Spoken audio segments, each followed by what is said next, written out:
আসসালামু আলাইকুম রহমতুল্লাহি ওবরকাতুহু। সম্মানিত দর্শক, গত এক বছর ধরে আমাদের রাজনীতির যে আকাশ, এই আকাশে যে কত রংধনু আসলো, আর সেই রংধনু রং কীভাবে যে মিলিয়ে গেল, আমরা যারা সাধারণ জনগণ আমরা বুঝতেই পারলাম না। যখন বিপ্লব হলো, তরুণ তুর্কি যারা এই বিপ্লবের নায়ক হিসেবে যাদেরকে আমরা দেখলাম, মনে হলো তারা আমাদের নিকট আবাবিল পাখি, কোত্থেকে যেন এসেছেন। তারা যেখানে যেতেন অমনি সেখানে সব কিছু তাদের নিয়ন্ত্রণে চলে যেত। তারা যখন ডাক দিতেন রাজুতে আয়, অমনি হাজার হাজার ছেলে মেয়ে সেই রাজুতে চলে যেত, অনেকটা হ্যামিলনের বাঁশিওয়ালার মতো। সচিবালয় গণ্ডগোল, প্রেস ক্লাবের সামনে এমন কোনো পরিস্থিতি, কিংবা কোথাও শ্রমিকরা আন্দোলন করছে, কেউ পারছে না, পুলিশ পারছে না, মিলিটারি পারছে না। তো আমাদের সেই আবাবিল পাখিদেরকে ডাকা হলো, তারা যাচ্ছে, আর মুহূর্তের মধ্যে সেখানে একটা নতুন ইতিহাস তৈরি হচ্ছে, এবং সেই ইতিহাস 3 মাসের বেশি টিকল না। এরপর আমরা দেখতে পেলাম ডিসি নিয়োগ হয়, এসপি নিয়োগ হয়, নতুন নতুন দরবেশের আবির্ভাব ঘটে। ইয়া লম্বা দাড়ি, মাথায় পাগড়ি, জুব্বা পরা, দেখলে মনে হয় যে একেবারে এই মুহূর্তে আসমান থেকে কোনো দেবদূত মানুষের সুরতে সম্ভবত আমাদের সচিবালয়ে চলে এসেছে। এবং এই সকল নব্য যারা দরবেশ, তাদের যে কুকর্ম, তাদের যে অঙ্গভঙ্গি এবং তাদের কুকর্মের ধরন এবং প্রকৃতি, সেগুলো দেখে মনে হলো আগে যারা দরবেশ ছিলেন তারা অবোধ শিশু ছিলেন, একেবারে শিশু। তাদের যাকে বলে সুন্নাতে খতনা হয়নি, দাড়িমোছ কিচ্ছু ছিল না। মানে একটা 4-5 বছরের ছেলের মুখে নকল দাড়ি লাগিয়ে দিয়ে, মাথায় জুব্বা পরিয়ে, শরীরে জুব্বা পরিয়ে, মাথায় পাগড়ি ঠাগড়ি দিয়ে তাকে যদি রঙ্গমঞ্চের দরবেশ সাজানো হয়, তাহলে যে তারা পারফর্ম করবে সেইভাবে অতীতে আওয়ামী লীগ আমলের যে দরবেশ, তাদের যে নৈপুণ্য, সেই নৈপুণ্যটা আসলে এই বিপ্লব পরবর্তী যে কয়জন দরবেশকে আমরা দেখেছি সেই দরবেশদের তুলনায় সেরকমই মনে হয়েছে। গেল দরবেশ, সেই দরবেশ টিকল না। এরপরে সচিবালয় কেন্দ্রিক আরও কিছু দালাল ফড়িয়া, এর মধ্যে মেয়ে দালাল আছে, পুরুষ দালাল আছে, তারা আসলো, তারাও বেশি দিন টিকল না, তারা চলে গেল। মধ্যেখানে শুনলাম অমুক ডিসি নিয়োগে 100 কোটি টাকার চেক লেনদেন, সচিব নিয়োগে 100 কোটি টাকার চেক লেনদেন। আমরা সিসি করতে হয়, থুথু মারতে হয়, প্রতিবাদ করতে হয়, এই জিনিসগুলো পর্যন্ত ভুলে গেলাম, কেননা আমরা খুব আশ্চর্য হয়ে গিয়েছিলাম, চোখ আমাদের ছানা বড়া হয়ে গিয়েছিল। গেল সেই পর্ব। তারপর আসলো নতুন রাজনৈতিক দল গঠনের হিড়িক, কিংস পার্টি। একটার পর একটা কিংস পার্টি হচ্ছে। যারা কিংস পার্টি গঠন করছেন সবারই ধারণা তারা ক্ষমতায় চলে আসবে, অথবা মন্ত্রী হবে, এমপি হবে, টাকা পয়সার কোনো সমস্যা হবে না। কিন্তু 2 মাসের মাথায় দেখা গেল একটি কিংস পার্টিরও কোনো অস্তিত্ব নেই।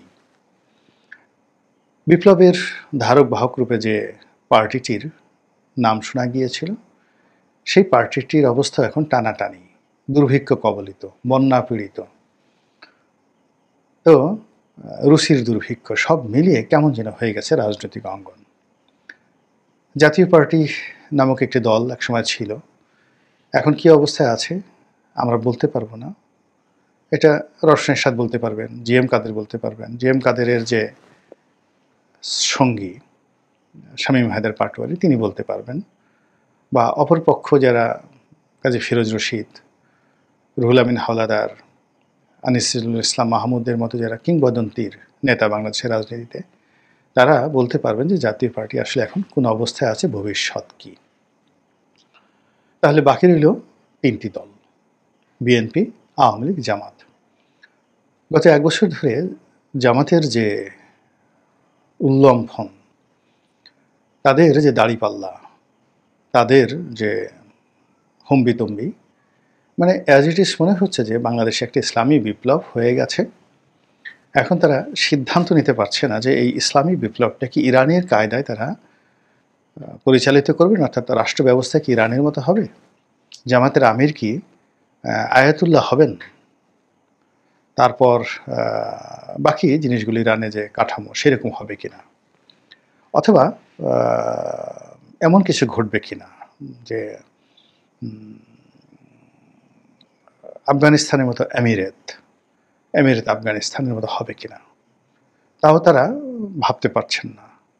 অথবা তারা কি কিংডম অফ সৌদি আরবিয়া, এদের মতো একটা শরিয়া আইন, এদের মতো একটা রাষ্ট্র কাঠামো, এদের মতো একটা কিংশিপ, এরকম কিছু তৈরি করবেন কিনা, এগুলো নিয়ে মানে তাদের অভিব্যক্তি হলো তারা একেবারে সেই আলেকজান্ডারের মতো। আলেকজান্ডার যখন পারস্য অধিকার করতে গেলেন তখন তার কাছে সাকুল্যের সৈন্য আছে 40,000, আর অপরদিকে তার অপোনেন্ট দারায়ুস, তৃতীয় দারায়ুস, তার সৈন্য সংখ্যা 3.5 লাখ, এবং one of the finest army এবং ইফেক্টিভ আর্মি সারা দুনিয়াতে। তখন 1 নম্বর পরাশক্তি হলো পার্সিয়ান আর্মি।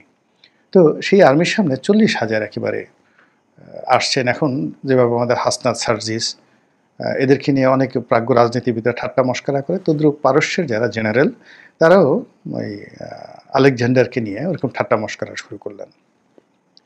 তো আলেকজান্ডার এই অবস্থাতে সেই যে যুদ্ধের আগের দিন তিনি সৈন্যদের নিয়ে একটা ভাষণ দিলেন, এবং সেই ভাষণে তিনি বলার চেষ্টা বললেন যে আমরা তো বিজয়ী হয়ে গেছি। এর কারণ হলো তিনি নিজেকে প্রথম দিন থেকে তিনি এবং তার মা বলার চেষ্টা করেছিলেন যে তিনি বিধাতার পুত্র, দেবতার পুত্র। তার জন্ম সাধারণভাবে হয়নি, দেবতার সঙ্গে তার মায়ের মিলনে তার জন্ম হয়েছে। কাজেই তার কথা, তার কর্ম, তিনি যেটা বলেন সে অসম্ভব হয়ে যায়। এই বিশ্বাসটা তিনি তার সৈনিকদের মধ্যে জাগিয়ে তুলেছিলেন। তো তিনি পাহাড়ের উপরে দাঁড়িয়ে সৈন্যদেরকে বলছিলেন যে আমরা তো বিজয়ী হয়ে আছি, এটা তো লিখিত আছে, শুধু কালকে তোমাদেরকে এই তলোয়ারটা নিয়ে একটু দাঁড়াতে হবে।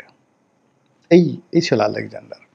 এখন জামাতের যারা নেতাকর্মী বিভিন্ন স্তরে যারা টেলিভিশনে আসছেন, পূজা মণ্ডপে বক্তব্য দিচ্ছেন, কোর্ট কাছারিতে বক্তব্য দিচ্ছেন, সমাজে যারা ঘাড় ফুলিয়ে গল ফুলিয়ে গলার রগ শক্ত করে যারা কথাবার্তা বলছেন, ভাবখানা এরকম যে তারা বিজয়ী হয়ে গেছেন, বাকিটা শুধুমাত্র শপথ নিতে একটু সময় হচ্ছে। আর শপথ নিতে তারা একটু সময় নিচ্ছে এই কারণে যে তারা এখনো পর্যন্ত সিদ্ধান্ত নিতে পারেননি যে এমিরেটসটা বা রাজ্য ব্যবস্থাটা, শাসনতন্ত্রটা কোন পর্যায়ে হবে। এই তাদের কনফিডেন্স। তাহলে জামাতের পরে বাকি রইল কি বিএনপি এবং আওয়ামী লীগ। বিএনপি রাজনীতি মূলত নির্ভর করছে ভাইয়া কখন আসবেন, অর্থাৎ তারেক রহমান সাহেব কখন আসবেন, তিনি কোথায় থাকবেন, তার বাসা ভাড়াটা কে করবে, কয় রুমের বাসা, তারপর তিনি যে লন্ডনে আছেন সেখানে যে জিনিসপত্র আছে সেগুলো কি তিনি রেখে আসবেন, বিক্রি করে দিবেন, না কি করবেন। এই বিষয়গুলো নিয়ে আলাপ আলোচনা হচ্ছে।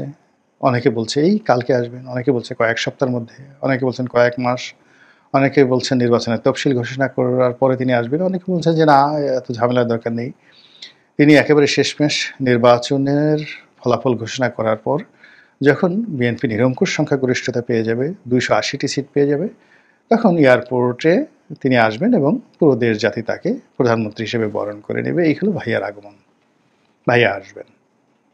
অন্যদিকে আওয়ামী লীগের যে রাজনীতি, সে রাজনীতির দুটো খুচরা দিক আছে। একটা খুচরা দিক হলো ঝটিকা মিছিল, তারা ঝটিকা মিছিল করছে।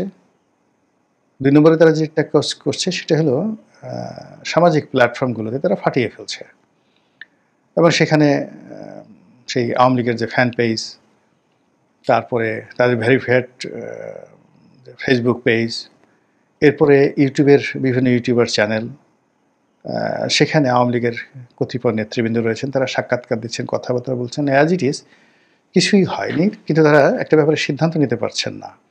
তারা একবার বলছেন যে এখনও শেখ হাসিনা বাংলাদেশের বৈধ প্রধানমন্ত্রী, তিনি রেস্টে আছেন ভারতে, তিনি আবার আসবেন। আর পক্ষ বলছে যে না ঠিক আছে, তিনি পদত্যাগ করেছেন, তত্ত্বাবধায়ক সরকার অধীনে নির্বাচন হবে এবং তিনি সেটা মেনে নেবেন। আচ্ছা, তিনি নিজেও শেখ হাসিনা বিভিন্ন কথায় একবার বলেছেন তিনি পদত্যাগ করেননি, আবার তিনি বলেছেন পদত্যাগ করেছেন, আবার তিনি বলছেন যে তত্ত্বাবধায়ক সরকার ছাড়া আওয়ামী লীগ কোনো কিছুই মেনে নেবে না। তো এই গেল দুটো ক্যারেক্টারিস্টিক্স অফ আওয়ামী লীগ। 3 নম্বরের ক্যারেক্টারিস্টিক্স যেটি দেখা যাচ্ছে